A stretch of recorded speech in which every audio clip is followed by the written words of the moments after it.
오늘 여러분과 함께 들여다볼 이야기, 제목부터가 참 묘하죠? 흙으로 빚은 국, 종이로 만든 떡. 이게 대체 무슨 소릴까요? 상상만 해도 배고파지는 이 텅 비은 음식 뒤에는요, 당대 최고의 천재 한 명이 자기의 모든 걸 내던지게 만든 아주 지독하고도 위대한 깨달음이 숨어 있습니다. 판서의 자리는 화려한 종이떡이었고 제학의 명예는 헛된 흙국이었다. 이 말을 남긴 사람이 누구냐면 권력의 가장 꼭대기, 바로 왕의 곁에서 세상을 움직이던 학자, 풍석 서유구입니다. 아니 대체 왜 평생을 바쳐서 올라간 그 눈부신 자리를 한낱 먹지도 못하는 음식에 비유하면서 돌아선 걸까요? 그의 깨달음은 바로 이 네 글자, 토갱지병 안에 다 들어있어요. 말 그대로 흙으로 그린 국, 종이로 만든 떡. 겉보기엔 그럴듯하지만 단 한 명의 배고픔도 해결해주지 못하잖아요. 바로 이거였던 거죠. 백성들의 삶에 진짜 도움이 되지 못하는 지식, 현실의 문제를 풀지 못하는 권력. 그게 바로 가장 화려하지만 또 가장 공허한 토갱지병이라는 걸 섬광처럼 깨달아버린 겁니다. 자, 그럼 첫 번째 이야기의 문을 열어보겠습니다. 한 학자의 위대한 거절, 그의 인생을 통째로 바꾼 그 결정적인 순간으로 같이 한번 들어가 보시죠. 여기 그의 이력을 좀 보세요. 할아버지, 아버지, 그리고 자기 자신까지 3대에 걸쳐서 왕립 도서관이자 학문의 심장부인 규장각의 수장을 지낸 뭐랄까 엘리트 중의 엘리트였어요. 그리고 마침내 나라의 모든 인사를 책임지는 이조 판서, 권력의 정점이라고 불리는 자리죠. 그런데요, 이 모든 걸 그냥 하루아침에 다 내려놓습니다. 그 이유가 정말 놀라워요. 지금 저한테는 이 눈부신 책들보다 아픈 어머니 눕혀드릴 따뜻한 방 한 칸이 더 급합니다. 그는 기꺼이 그 종이떡을 버리고 진짜 삶을 위한 밥을 짓기 위해 고향으로 내려간 거죠. 두 번째 이야기는 지식의 대가입니다. 권력을 등지고 난 뒤 그가 40년이라는 인생 전체를 바쳐서 완성한 이 엄청난 책이 과연 어떤 희생을 치렀는지 그 처절했던 기록을 한번 들여다볼까 합니다. 자, 잠시 이 숫자들을 한번 보세요. 그가 남긴 필생의 역작, 임원경제지의 규모인데요. 40년의 세월, 250만 자의 글자, 113권의 분량. 와, 이건 그냥 한 사람의 인생을 갈아 넣었다. 이 수준이 아니에요. 농업부터 의학, 건축, 예술까지 조선의 모든 실용적인 지식을 다 모아서 하나의 세계를 만들려고 했던 말 그대로 한 사람의 우주였던 거죠. 하지만 이 지식의 성이 평온하게 지어졌을 리가 없죠. 이 말은요, 그의 친형이 원고 위에 피를 토하면서 숨을 거두기 직전 동생에게 남긴 유언이었습니다. 이 붉은 핏자국이 내가 세상에 끝내 전하지 못한 글자다. 부디 너는 헛된 종이떡이 아니라 사람을 살리는 진짜 떡을 만들어라. 형의 이 비극적인 죽음은 서유구에게 지식이 어디로 가야 하는지를 다시 한번 피로써 새겨준 셈입니다. 그리고 그 비극은 여기서 끝나지 않고 대를 이어서 반복됩니다. 원고 곳곳에서 발견되는 이 작은 글씨, 남우보교. 이게 무슨 뜻이냐면 아들 우보가 교정했다는 뜻이에요. 아버지의 꿈을 돕기 위해서 113권이나 되는 방대한 원고 정리에 자기 청춘을 다 바쳤던 아들 서우보.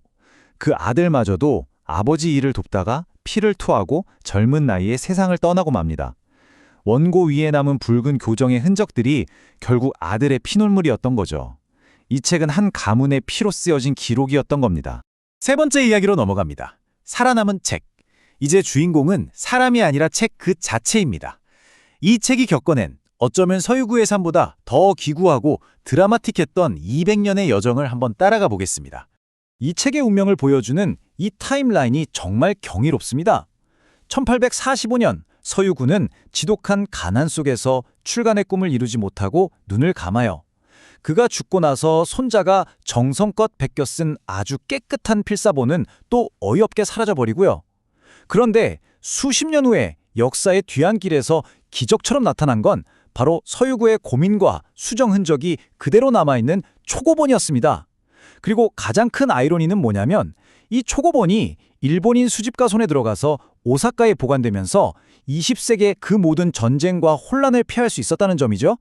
마침내 2003년 한국의 젊은 연구자들이 그 존재를 발견하기 전까지요.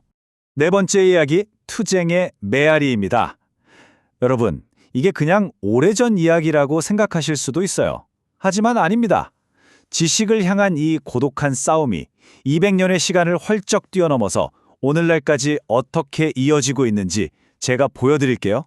이 장면이 바로 200년의 시간을 관통하는 평행이론을 증명하는 것 같아요. 보세요.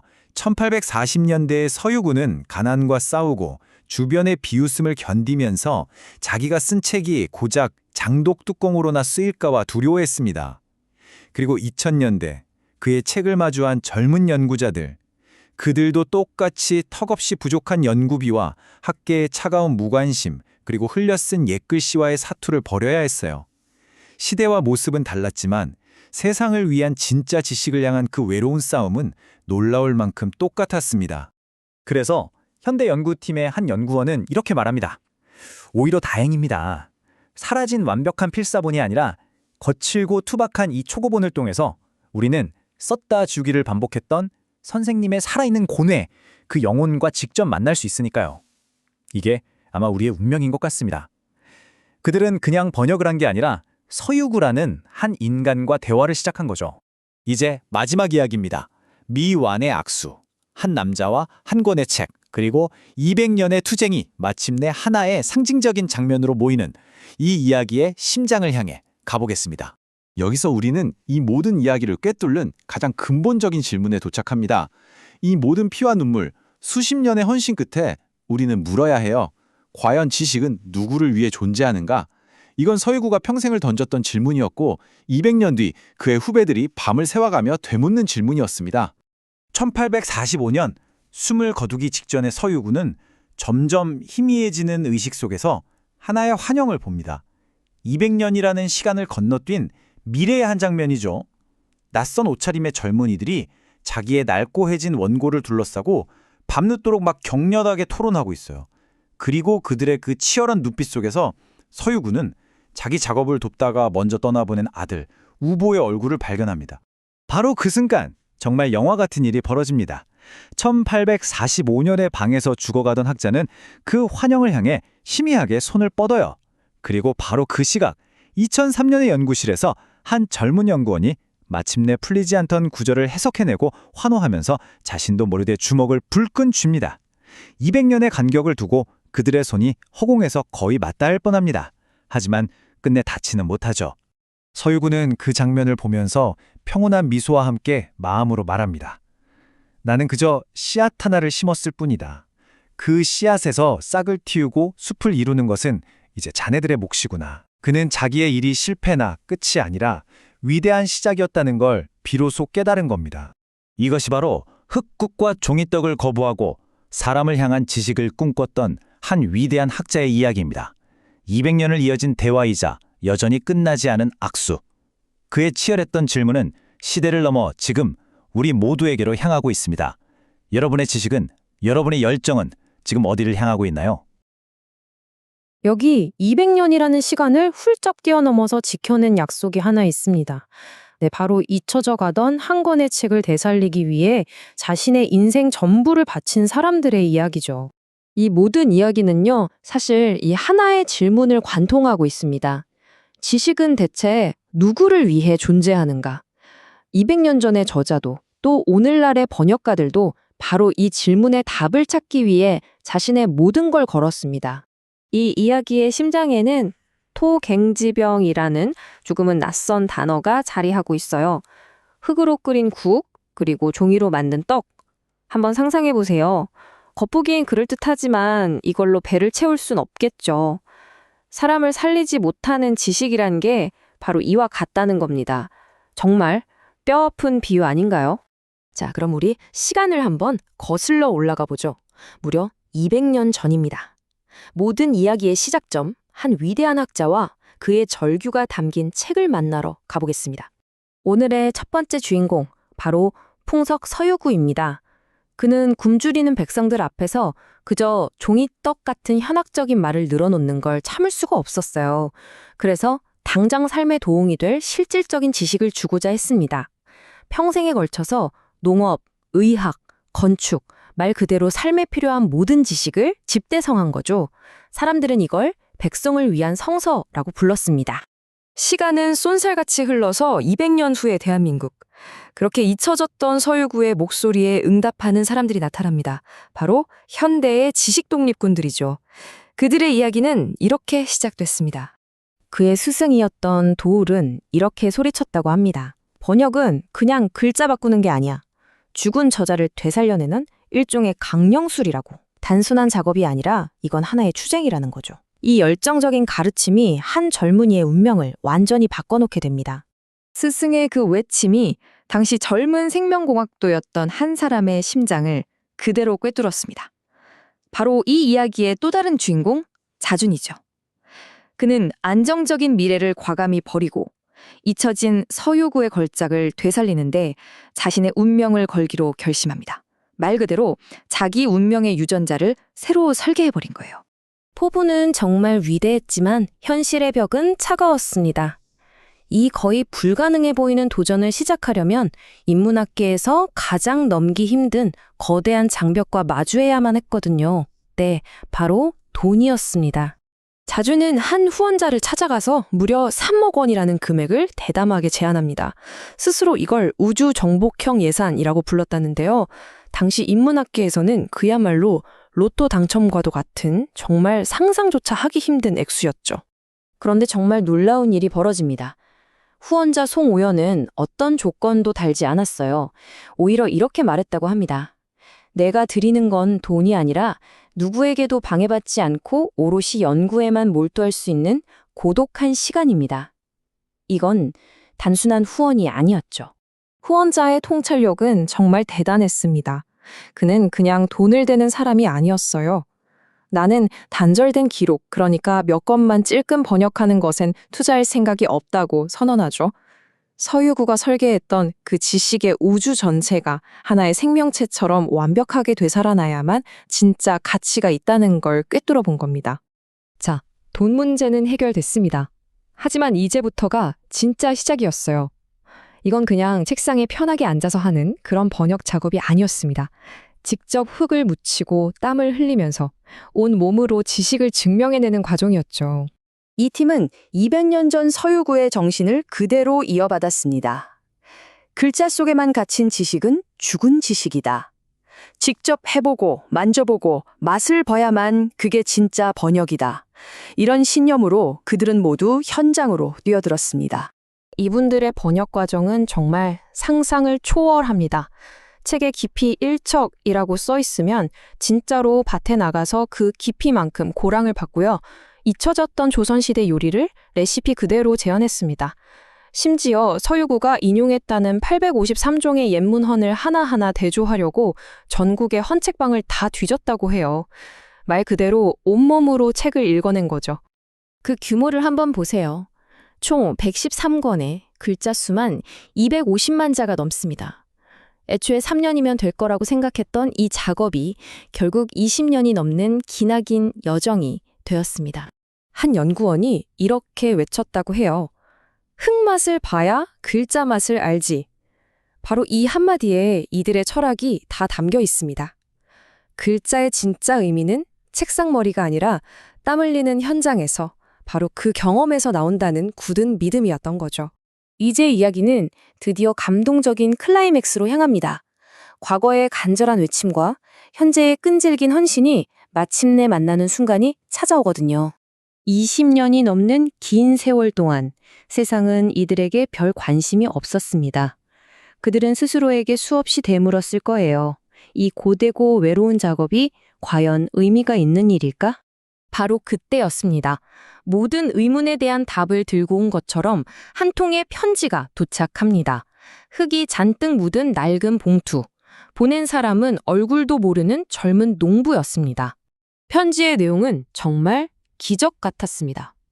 책에 나온 농법을 그대로 따라해봤더니 남들은 쌀 한두 가마 거둘 때 자기는 5가마를 거뒀다는 거였어요. 그러면서 연구원들을 인생의 은인이라고 불렀습니다.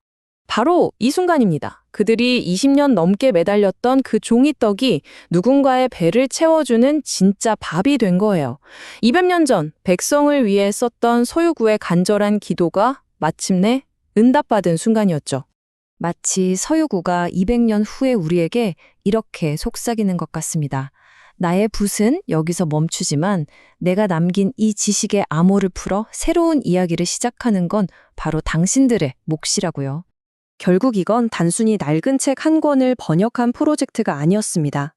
200년이라는 시간을 사이에 두고 미처 나누지 못했던 악수, 그 시대를 뛰어넘어 마침내 약속을 지켜낸 사람들의 위대한 이야기입니다. 여러분, 혹시 그런 생각해 보셨어요? 까맣게 잊혔던 지식이 어느 날 갑자기 우리 앞에 다시 나타난다면 어떨까요? 오늘 이야기가 바로 그겁니다. 200년 전에 사라졌던 한 위대한 걸작을 되살리기 위해 무려 20년이라는 긴 세월을 바친 학자들의 놀랍고도 뜨거운 이야기 속으로 지금부터 함께 들어가 보시죠. 이 한 문장은요, 그냥 나온 말이 아니에요.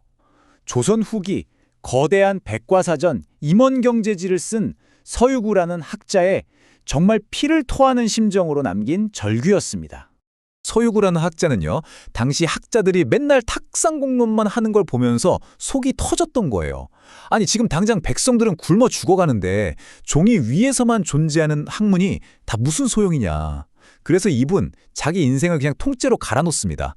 무려 113권짜리 실생활에 진짜 도움이 되는 기술들을 모은 책을 만들기로 한 거죠.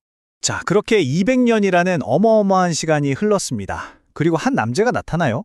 자준이라고 불리는 사람이 이끄는 현대 학자팀이 바로 그 임원경제지를 되살리겠다고 나선 겁니다. 정말 엄청난 프로젝트죠? 근데 이 팀 시작부터가 아주 예사롭지 않았습니다. 프로젝트 첫날 팀원들이 다 모인 자리에서 리더인 자준이 폭탄 선언을 합니다. 여러분, 번역은 섹스입니다.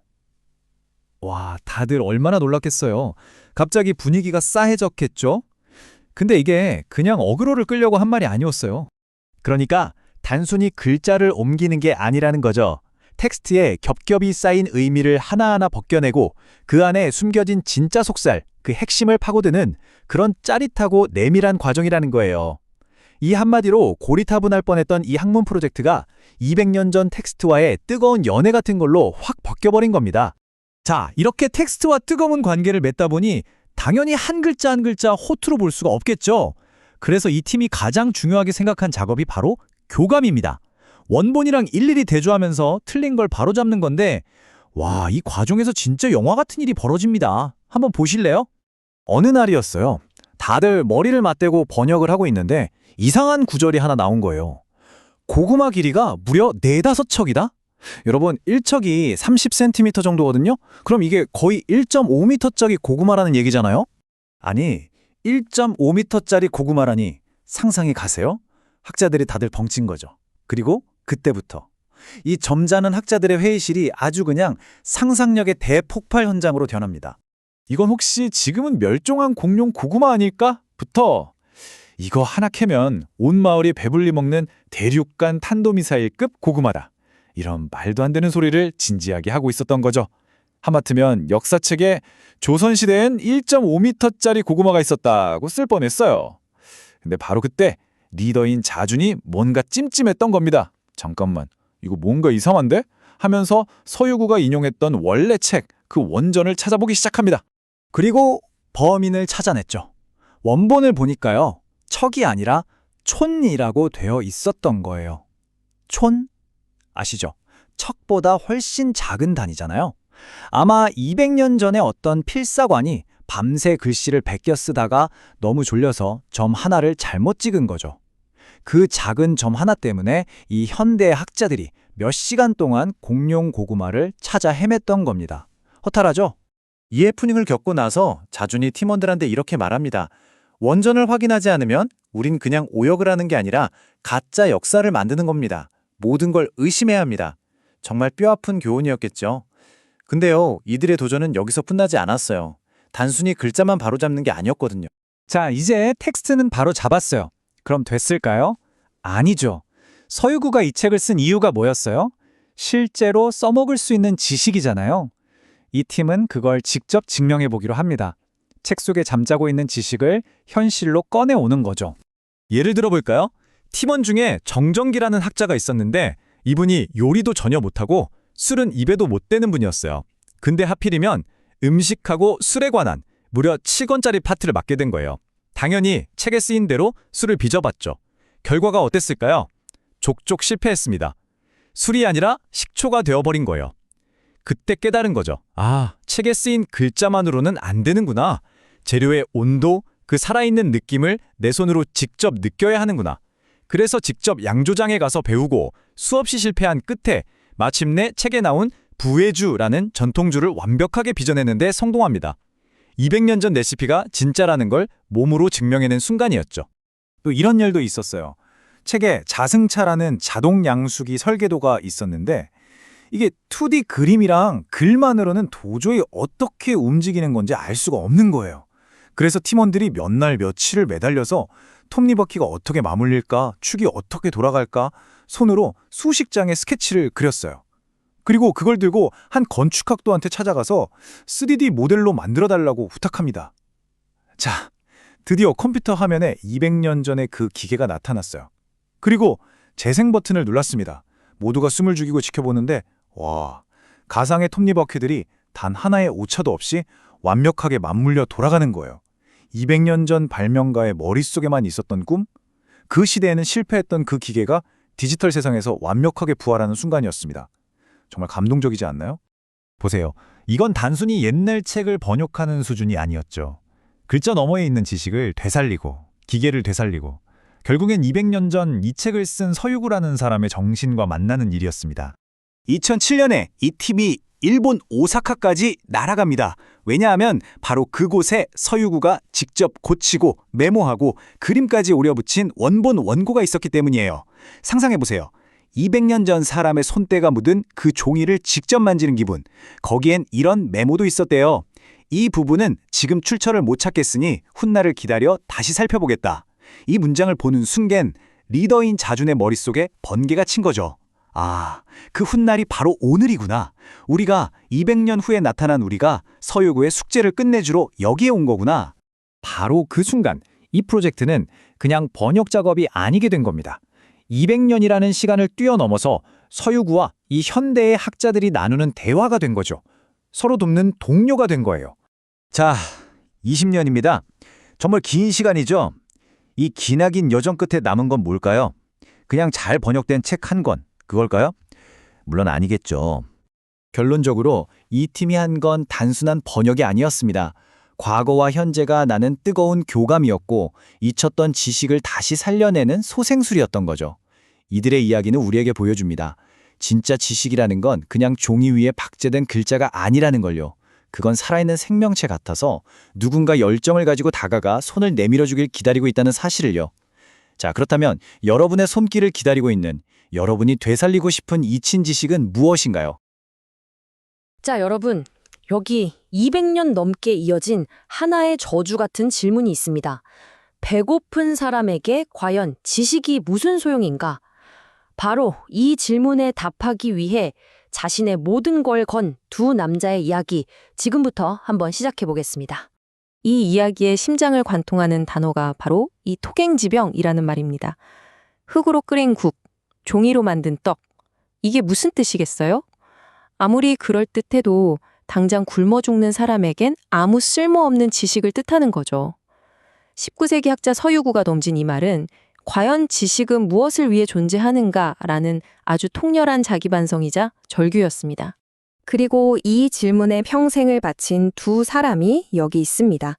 한 명은 1800년대 무려 113권짜리 방대한 백과사전 임원경세지를 쓴 서유구, 또 한 명은 200년의 시간을 건너뛰어 바로 그의 지식을 되살리려고 20년 세월을 바친 연구소장 자준입니다. 이 두 사람 정말 200년의 시차를 둔 운명의 동지라고 할 수 있겠죠? 자, 이제 시간은 2000년대로 훌쩍 넘어옵니다. 서유구의 그 위대한 꿈을 이어받은 현대의 학자들. 과연 이들은 어떤 현실을 마주했을까요? 제목부터 좀 슬프죠. 컵라면으로 버텨야 했던 그들의 이야기 속으로 한번 들어가 보시죠. 2009년 자준이 이끌던 연구소는 말 그대로 벼랑 끝이었습니다. 서울의 살인적인 임대료를 감당 못해서 파주로 어떻게 보면 쫓겨나듯 이사를 갔고요.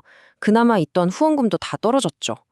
몇 달씩 월급이 밀리니까 연구원들은 하나둘 짐을 쌌고 심지어는 전기세 독촉장까지 날아와서 불 꺼지고 인터넷 끊길 날만 기다리는 신세가 됐습니다. 당시에 그 절망감이 어느 정도였냐면요. 함께했던 동료 민철기 연구원이 평생을 바친 번역 원고 뭉치를 보면서 이렇게 말했다고 합니다. 위대한 지식의 산물이 그저 컵라면 뚜껑보다 못한 신세가 되어버린 거죠. 정말 비참한 순간 아니었을까요? 그런데 말이죠, 이 자준이라는 사람 정말 보통 내기가 아닙니다. 이런 절망적인 상황에서 오히려 이런 지독한 농담을 던져요. 자신의 필생의 과업이 컵라면 덮개가 된 이 기막힌 현실을 두고 이게 바로 지식의 실용적인 쓰임새, 이용후생이라면서 받아친 겁니다. 와, 정말 처절한 의지가 느껴지지 않나요? 모든 희망이 거의 사라져 갈 때쯤 자주는 정말 마지막 지푸라기라도 잡는 심정으로 그의 스승을 찾아갑니다. 그리고 바로 여기서부터 이야기가 정말 아무도 예상치 못한 방향으로 흐르기 시작합니다. 결국 마지막 남은 자존심마저 다 내려놓고 두 제자는 스승인 철학자 도울 김용옥을 찾아갑니다. 제자들의 그 횡화한 얼굴에서 모든 걸 읽은 스승은 잠재적 후원자인 송호연 원장과의 만남을 주선하면서 직접 발벗고 나서기 시작하죠. 그리고 운명의 그 식사 자리에서 도울 선생이 이렇게 일갈합니다. 뭐랄까 사자우처럼 울려 퍼졌다고 할까요? 이 진심이 담긴 호소가 결국 후원자의 마음을 움직이는 결정적인 한 방이 됐습니다. 그런데 후원을 약속한 송 원장이 내건 조건이 정말 독특했습니다. 바로 위대한 무관심. 이게 뭐냐면 앞으로 잘하고 있냐 묻지도 않고 언제까지 하냐 재촉도 안 하고 그냥 묵묵히 지켜만 보겠다는 거였어요. 이건 사실 어떤 마감 독촉보다 더 무서운 완전한 신뢰에 기반한 책임감을 던져준 셈이죠. 자, 이제 안정적인 지원이라는 날개를 달게 된 연구팀. 드디어 번역에만 온전히 몰두할 수 있게 됐습니다. 그리고 얼마 지나지 않아서 자신들의 작업이 그냥 박물관에 처박힐 낡은 유물이 아니라는 걸 증명하는 정말 놀라운 사건이 벌어집니다. 연구팀이 건축 기술을 다룬 서명지라는 책을 번역하고 있었는데요. 거기서 명유라는 천연 방수 도료의 제조법을 발견한 겁니다. 근데 이게 그냥 모랑 모를 섞어라 수준이 아니라 재료의 배합 비율, 끓이는 온도, 시간까지 말 그대로 200년 전의 기술 설계도 레시피 그 자체였던 거죠. 이 과정이 정말 영화 같습니다. 한번 보세요. 먼저 인문학연구소에서 200년 전의 설계도를 번역해서 넘겨줍니다. 이걸 한국과학기술연구원 키스트의 과학자들이 받아서 그대로 실험에 들어갔죠. 그리고 마침내 물은 막아내는데 공기는 통하게 하는, 요즘 말로 하면 조선시대 고어텍스를 완벽하게 만들어낸 겁니다. 인문학의 끈기와 현대 과학기술이 만나서 200년 전의 지혜를 현실로 소환해낸 거죠. 당시 실험을 이끌었던 KIST의 남기달 박사가 남긴 이 한마디가 모든 걸 말해줍니다. 200년 전 서유구의 기록이 그냥 글자가 아니라 현대 과학으로도 검증되는 살아 숨쉬는 기술이었다는 것. 바로 이 순간이 토갱지병의 저주를 깨부수는 결정적인 순간이었습니다. 이렇게 수년간의 고생 끝에 눈부진 성과를 내고 연구소는 마침내 국가 최고의 영예인 대통령 표창까지 받게 됩니다. 정말 해피엔딩 같죠? 하지만 바로 그 직후에 정말 충격적인 반전이 이들을 기다리고 있었습니다. 정말 믿기 힘든 일이 벌어집니다.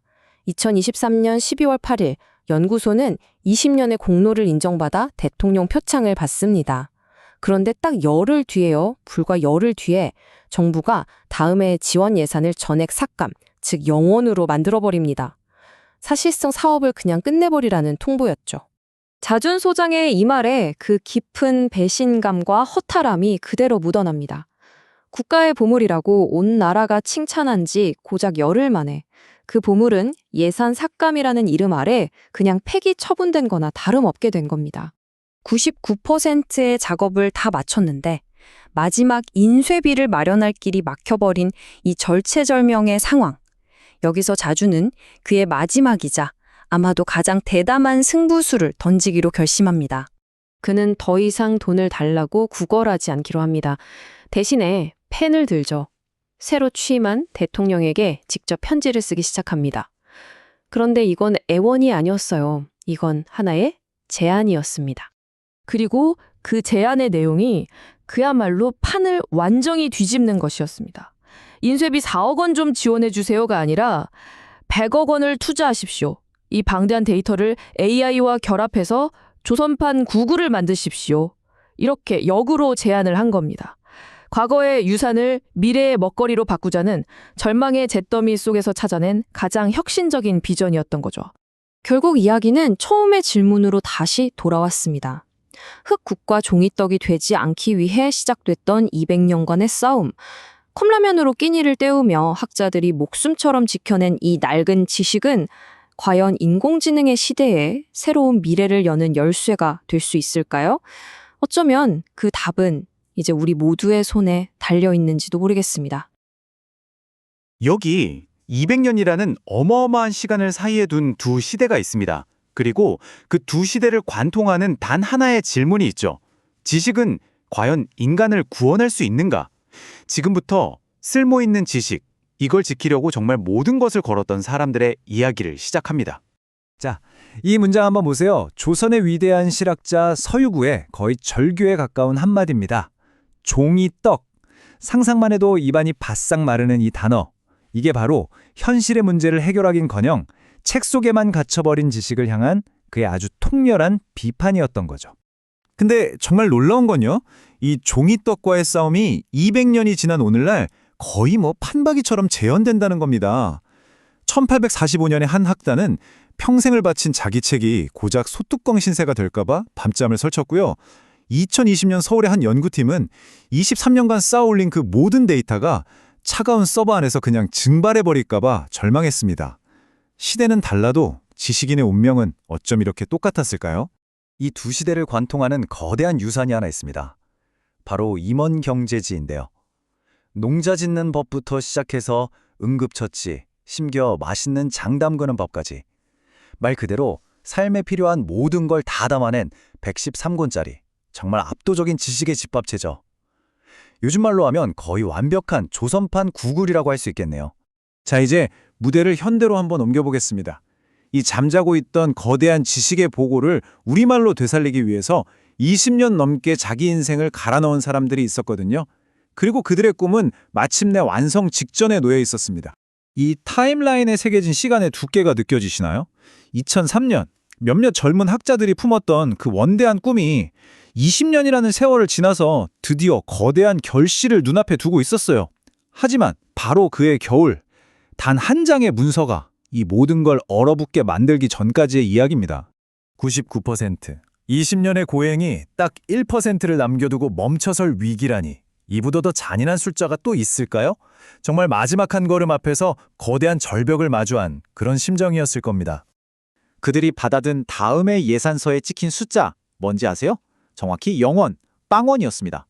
23년간의 헌신, 99%의 성과, 여기에 대한 국가의 대답이 바로 전액 삭감이었던 거죠. 예산을 삭감한 명분은 R&D 카르텔을 없애겠다는 거였어요. 이 말을 들은 한 연구원분이 너덜너덜해진 자기 양말을 보면서 이렇게 한탄했다고 합니다. 내 발가락 카르텔이나 보라고요. 굶주림과 싸우면서 지식을 지켜온 사람들한테 카르텔이라니. 이건 너무나도 아픈 코미디였죠. 하지만 이 이야기는 여기서 끝나지 않습니다. 바로 이 절망의 잿더미 속에서 이 사람들이 스스로 불씨가 되기로 결심하거든요. 이름하여 지식의 병의 마지막 저항이 시작됩니다. 첫 번째 시도는 연구소장인 자준이 올린 디지털 상소문이었습니다. 마치 조선시대 선비처럼 국가의 심장에 직접 호소한 거죠. 하지만 그의 간절한 외침에 돌아온 건 아무 대답도 없는 그저 차가운 침묵뿐이었습니다. 진짜 이제 다 끝났다고 모두가 포기하려던 바로 그 순간이었어요. 근데 자준 소장이 동료들을 향해 이렇게 외친 겁니다. 국가가 우리를 버렸다면 우리가 국가를 지킵시다. 와, 이 한마디가요, 흩어지려던 사람들 마음을 다시 하나로 꽉 묶어버린 거죠. 마치 위대한 깃발처럼요. 그리고 그들은 스스로를 지식의병이라고 불렀습니다. 그때부터 의병들의 정말 처절하고도 눈물겨운 사투가 시작돼요. 믹스커피 한 봉지를 둘이 나눠 마시면서 온기를 나누고 심지어 다 쓴 신용카드 명세서 뒷면을 설계도로 썼습니다. 생계수단이었던 개인 소장 사정까지 팔아가면서 코피를 쏟아도 교정지를 손에서 놓지 않았죠. 그리고 마침내 자기 분신과도 같은 마지막 원고를 직접 차에 싣고 인쇄소로 향했습니다. 드디어 찾아온 완간 기념의 날. 그런데 이 기념회는 단순한 축하 자리가 아니었습니다. 이건 마지막 전투의 시작이었죠. 왜냐하면 객석에는 바로 그들의 예산을 영원으로 만들었던 정부 관료들이 떡하니 앉아 있었거든요. 여러분, 한 국가의 정책을 비판하는 가장 날카롭고도 우아한 방법은 뭘까요? 정답은 정말 놀랍게도 컵라면 뚜껑이었습니다. 탄상에 오른 자준 소장이 웃으면서 이렇게 말문을 열었습니다. 가난을 무기로 삼은 그의 유머에 객석에서는 웃음이 터져 나왔죠. 하지만 그건 사실 가장 날카로운 칼날을 숨기기 위한 아주 눈부신 칼집이었습니다. 웃음소리가 잦아들자 그의 목소리는 얼음장처럼 차가워졌습니다. 유머는 순식간에 비수가 되어서 맨 앞줄에 앉은 관료의 심장을 그대로 겨눴죠. 컵라면을 덮던 원고의 그 물리적인 무게는 이제 한 시대의 지식과 역사의 무게가 되어서 장내를 완전히 압도해버렸습니다. 그리고 마침내 그의 사자후가 터져 나왔습니다. 한 동료의 다해진 구두를 가리키면서 카를텔이라는 그 더러운 오명을 온몸으로 찢어발긴 거죠. 그의 외침에 시끌벅적하던 장내는 물을 끼얹은 듯 숙연해졌습니다. 단 한 번의 연설, 그 연설이 모든 걸 바꿔놨습니다. 여론이 들끓기 시작했고요. 절망의 흙바닥에서 시작됐던 이들의 싸움은 이제 미래의 클라우드를 향해 날아올릴 준비를 마쳤습니다. 그리고 1년 뒤 정말 기적이 일어났습니다. 국민적인 성원에 힘입어서 무려 100억 원의 투자가 결정된 거예요. 이제 목표는 단순히 책을 내는 걸 넘어서 200년 된 지식의 보고를 최첨단 임원 AI로 부활시키는 게 됐습니다. 바로 이 지점에서 저는 정말 소름이 돋았습니다. 왜냐하면 200여 년 전 서유구의 할아버지 역시 똑같은 두려움에 떨었다는 기록이 있거든요. 자신의 지식이 쓸모를 잃고 간장 항아리 덮개나 되면 어쩌나 두려워했던 그의 고민. 200년의 시간을 넘어서 간장 항아리 뚜껑과 컵라면 뚜껑은 정말 놀랍도록 정확하게 포개집니다. 마침내 AI 시연회가 열린 날, 자준 소장은 수많은 카메라 앞에서 AI에게 아주 평범한 질문 하나를 던졌습니다. 우리 모두가 살면서 한 번쯤은 해봤을 법한 그런 고민이었죠. AI 서유구의 대답은 실로 놀라웠습니다. 정확한 진단과 처방은 물론이고 레시피 전송까지 제안했죠. 그리고 마지막엔 자신을 둘러싼 그 컵라면 뚜껑 논란을 재치 있게 받아치는 여유까지 보여줍니다.